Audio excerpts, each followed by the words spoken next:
Hello everyone, good evening everybody. So guys, government of Pondicherry की तरफ से एक रिक्रूटमेंट आया हुआ है, खास करके इलेक्ट्रिसिटी बोर्ड और इलेक्ट्रिकल के स्टूडेंट्स के लिए, डिप्लोमा और इंजीनियरिंग दोनों ही बच्चों के लिए। चलिए जस्ट नोटिफिकेशन में देख लेते हैं कि क्या यहां पर सिर्फ पौंडीचेरी के ही स्टूडेंट्स एलिजिबल हैं या देश के सभी स्टूडेंट्स यहां पर एलिजिबल हैं। तो यहां पे आप देख सकते हैं गवर्नमेंट ऑफ पौंडीचेरी का ये रिक्रूटमेंट है इलेक्ट्रिसिटी डिपार्टमेंट का, जैसे बाकी स्टेट के डिपार्टमेंट्स होते हैं।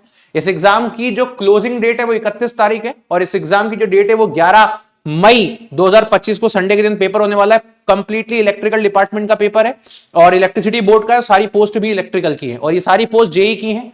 जूनियर इंजीनियर इलेक्ट्रिकल की बात करते हैं यहां पर, तो इन्होंने बोला नंबर ऑफ वैकेंसी 73 है।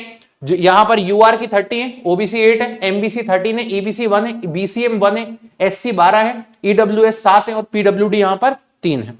इसके अलावा बात कर लेते हैं ये सारी वैकेंसीज के बारे में। तो यहां लिखा है candidates finally selected for appointment are liable to posted in any region of UT of Pondicherry. तो पौंडीचेरी का यूनियन टेरिटरी में कहीं पर भी पोस्ट हो सकते हैं, किसी तरीके की कोई दिक्कत नहीं है। इसके अलावा यहां पे साफ साफ लिखा है कि क्या बच्चों के पास होना चाहिए। तो बच्चों के पास डिग्री होनी चाहिए इलेक्ट्रिकल में, या फिर AMIE भी चलेगा, या फिर डिग्री इलेक्ट्रिकल इलेक्ट्रॉनिक्स में भी चलेगी, क्लियर, जो कि इलेक्ट्रिकल इंजीनियरिंग मानी जाएगी। लेकिन अगर मान लीजिए आपने डिप्लोमा किया हुआ है तो डिप्लोमा के बाद आपको 3 साल का यहां पर एक्सपीरियंस भी जरूरी है और वो एक्सपीरियंस आपका एक रेपुटेटेड इंडस्ट्री में होना चाहिए। जरूरी नहीं गवर्नमेंट एक्सपीरियंस हो, बट एक रेपुटेटेड इंडस्ट्री में होना चाहिए, जिसको ये लोग बोलते हैं हम वेरीफाई करेंगे कि वो सही है या नहीं। मतलब इन लोगों ने इंडिकेशन दिया है कि कोई फर्जी एक्सपीरियंस ना लगाया जाए। इसके बाद एज लिमिट इन्होंने बोली है कि 30 साल तक एज लिमिट है और बाकी जो अपर एज लिमिट है, जो कैटेगरी के स्टूडेंट्स हैं उनके लिए 3 साल, 5 साल और इस तरीके से हमारी इंक्लूड करके रखी गई है। अब आती है इसके बाद certificate to be produced by candidate during certificate verification.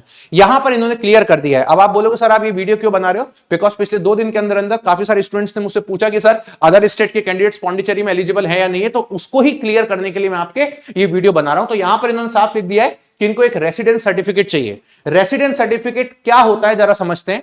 Those who are native of union territory of Pondicherry और who have continuous residence in union territory for last 5 years immediately preceding the closure date of notification only are eligible to apply for the post.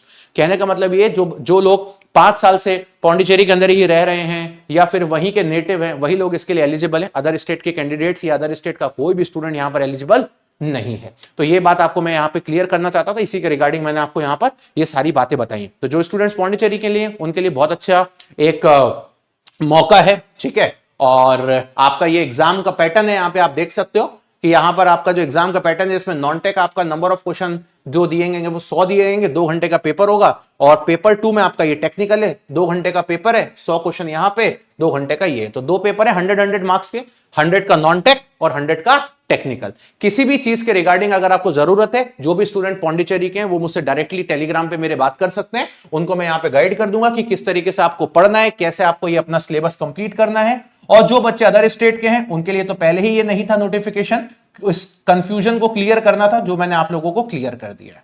ये मेरा Telegram channel है, इसको join कर लीजिएगा, channel को subscribe कर लीजिएगा, सेशन को लाइक कर लीजिएगा। मिलते हैं इसी तरीके से नेक्स्ट सेशन में। Thank you.